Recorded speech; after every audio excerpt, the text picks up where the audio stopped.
Assalamualaikum warahmatullahi wabarakatuh.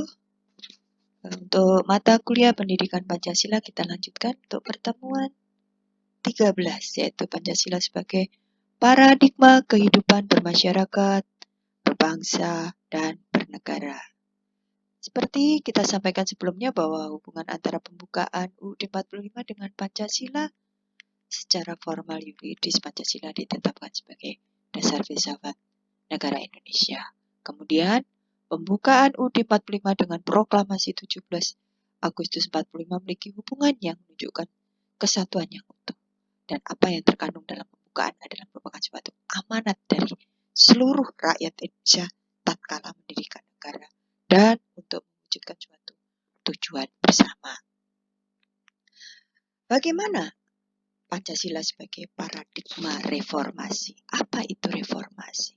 Reformasi artinya bahwa untuk perbaikan ke depan yang lebih baik. Ketika gelombang gerakan reformasi melanda Indonesia, maka seluruh aturan main dalam wacana politik mengalami keruntuhan, terutama praktek-praktek elit politik yang dihinggapi penyakit KKN. Kapan gerakan reformasi itu dilakukan? Yaitu pada tahun 1998. Bangsa Indonesia ingin mengadakan suatu perubahan, yaitu menata kembali kehidupan berbangsa dan bernegara demi mewujudkan masyarakat madani yang sejahtera, masyarakat yang bermartabat, kemanusiaan yang menghargai hak-hak manusia, masyarakat yang demokratis, yang bermoral, religius, serta masyarakat yang bermoral, kemanusiaan, dan beradab. Tragedi yang sangat memilukan itu antara lain peristiwa amuk massa di Jakarta, Tangerang, Solo, Jawa Timur, Kalimantan, serta daerah-daerah lain.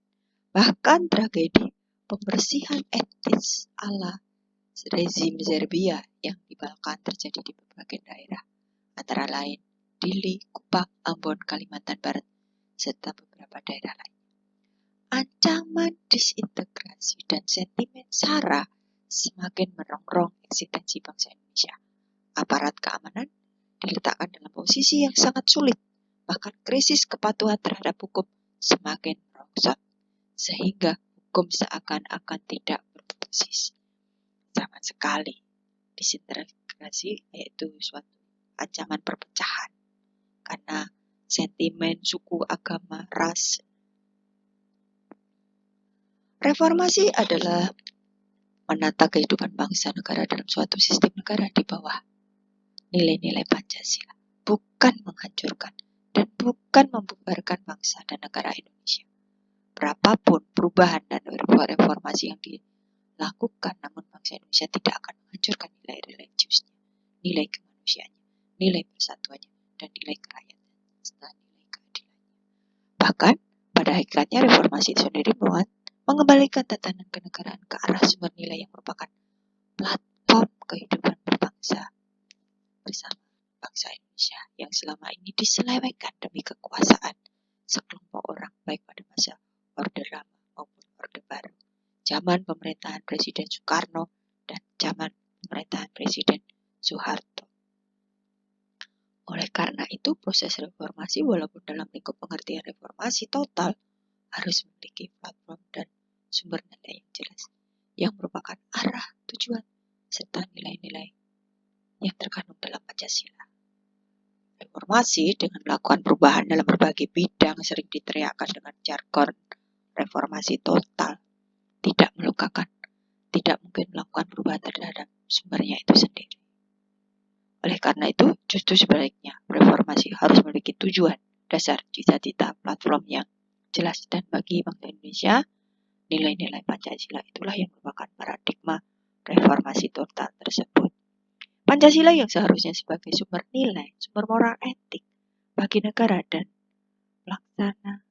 aparat pelaksana negara dalam kenyataannya digunakan sebagai alat legitimasi politik, dilegalkan sebagai dasarnya politik. Semua kebijakan dan tindakan yang bertentangan sekalipun dengan diistilahkan sebagai pelaksana Pancasila yang murni dan konsekuen.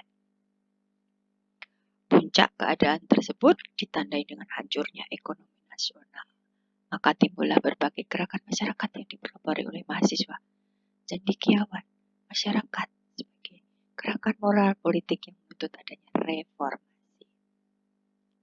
Di segala bidang, terutama bidang politik, ekonomi, hukum. Awal keberhasilan gerakan reformasi tersebut ditandai dengan mundurnya Presiden Soeharto pada tanggal 21 Mei 1998, yang kemudian disusul dengan dilantiknya Wakil Presiden Profesor Dr. B.J. Habibie menggantikan kedudukan Presiden. Kemudian diikuti lagi pembentukan kabinet pemerintahan transisi yang akan mengantarkan rakyat Indonesia untuk melakukan reformasi secara menyeluruh, terutama perubahan 5 paket undang-undang. Suatu gerakan reformasi memiliki kondisi syarat-syarat, itu bahwa suatu gerakan reformasi dilakukan karena suatu penyimpangan. Pemerintahan masa Orde Baru banyak terjadi suatu penyimpangan. Misalnya, asas kekeluargaan menjadi nepotisme, kolusi dan korupsi yang tidak sesuai dengan makna dan semangat pembukaan Undang-Undang 45 serta batang tubuh UUD 45. Yang kedua, bahwa suatu gerakan reformasi dilakukan harus dengan suatu cita-cita yang jelas. Dalam hal ini Pancasila sebagai ideologi bangsa dan negara Indonesia. Kemudian yang ketiga, bahwa suatu gerakan reformasi dilakukan berada pada suatu kerangka struktural tertentu. Dalam hal ini UUD 45 sebagai kerangka acuan reformasi. Reformasi pada prinsipnya gerakan untuk melakukan suatu perubahan, untuk mengembalikan ada suatu tatanan struktural yang ada karena adanya suatu penyimpangan. Reformasi harus mengembalikan dan melakukan perubahan ke arah sistem negara hukum dalam arti yang sebenarnya, sebagaimana terkandung dalam penjelasan UUD 45, yaitu harus adanya perlindungan hak asasi manusia, peradilan bebas dari pengusaha, serta legalitas dalam arti hukum. Kemudian yang keempat, reformasi dilakukan ke arah suatu perubahan ke arah kondisi atau keadaan yang lebih baik. Perubahan yang dilakukan dalam reformasi harus mengarah pada suatu kondisi kehidupan rakyat yang lebih baik dalam segala aspek, antara lain bidang politik, ekonomi, sosial, budaya, serta kehidupan keagamaan. Dengan lain perkataan, reformasi harus dilakukan ke arah martabat dan harkat dan martabat rakyat Indonesia. Kemudian yang kelima, bahwa reformasi dilakukan suatu dasar moral dan etik sebagai manusia ketuhanan yang Maha Esa, tercapainya persatuan dan kesatuan bangsa.